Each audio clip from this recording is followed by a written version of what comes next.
In mid-September 2025, Saudi Arabia and Pakistan signed a mutual defense agreement that declares any aggression against either country shall be considered an aggression against both.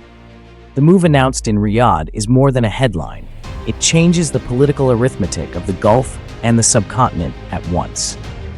To understand how, we need to look at three linked things: the security shock from Israel's strike in Doha, the economic ties that bind India and Saudi Arabia, and how all this affects Israel and India's choices going forward. Now let's break it down. On September 9th, 2025, Israeli forces struck targets in Doha linked to Hamas. That strike punctured an assumption many Gulf capitals had relied on, that their territory would remain inviolable. The attack triggered emergency talks across the region for new security arrangements. In that nervous atmosphere, a formal Saudi-Pakistan Defence Pact made strategic sense to Riyadh. It was a quick, public signal that Saudi Arabia had regional partners ready to deter cross-border attacks. For India, it cannot treat Gulf security as purely someone else's problem. The Saudi-India economic relationship is large and growing.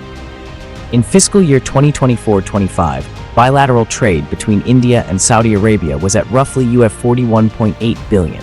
India's exports were about $11.7 billion, while imports from Saudi Arabia were about $30.1 billion. Saudi oil accounts for a large share of India's crude purchases. Over 18% of India's crude imports come from Saudi sources. Millions of Indian workers in Saudi Arabia send back remittances and form another vital link. Therefore, India cannot alienate Saudi Arabia without risking trade, energy, and worker ties. That economic weight shapes how India publicly reacts to the Saudi-Pakistan Pact. It will be cautious, fact-finding, and aimed at preserving commercial and human links. For Israel, on the other hand, the Saudi-Pact Defense Pact carries two streams of effect. First, direct deterrence messaging. By aligning with Pakistan, Riyadh signals that attacks on Saudi soil could draw responses backed by a country with a conventional military and nuclear arsenal. That raises the political cost for any state considering strikes that use Gulf territory as a staging ground, including Israel. Second, diplomatic isolation risk. Israel's strike in Doha already created diplomatic blowback in the Gulf. A Saudi-Pakistan arrangement feeds a narrative among Gulf capitals that Israel's military reach can destabilize neighboring states. That pushes some Gulf actors to close ranks, politically isolating Israel on certain fronts and increasing pressure for restraint or diplomatic solutions. But there is a forewarning. Israel retains technological and intelligence advantages. The pact does not remove Israel's options. It mainly changes the political and reputational costs of using Bahraini, Qatari, or Saudi territory as a stage for operations. Now the question is, will India sign the same kind of pact with Israel? Short answer is that it is very unlikely, and here's why. First, geography and threat perception differ. Saudi Arabia and Pakistan are neighbors within an arc of immediate strategic competition. Pakistan's nuclear status and historical security ties with Saudi make their pact meaningful in immediate territorial defense terms.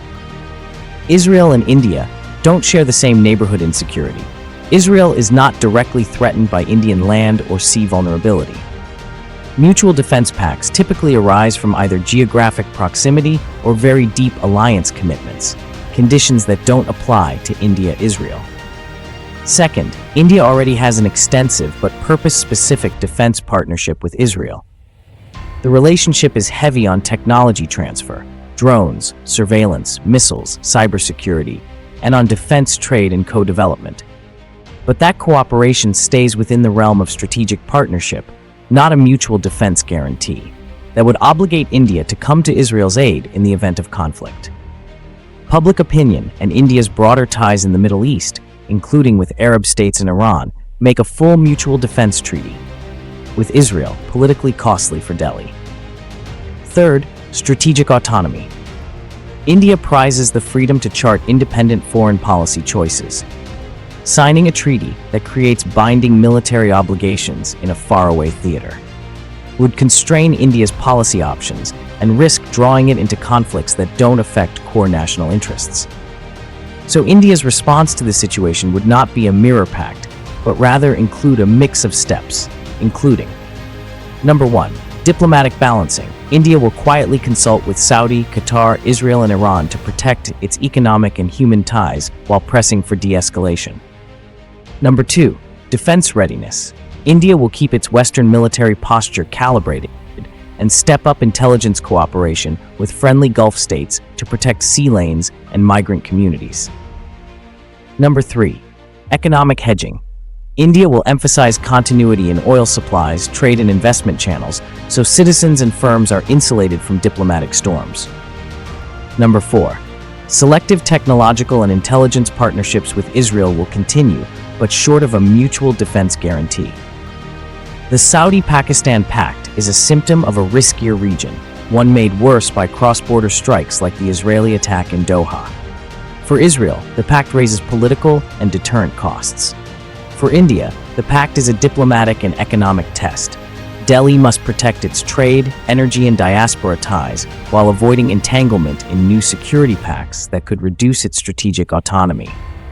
India's likely path will be careful diplomacy, deeper security cooperation with Gulf partners short of a full defense treaty, and continued technical ties with Israel in defense and surveillance. This story is evolving fast, but for now, the region's new logic is clear. Economic ties and strategic choices are inseparable, and India will try to keep both intact without stepping into a defensive pact that would limit its freedom of action.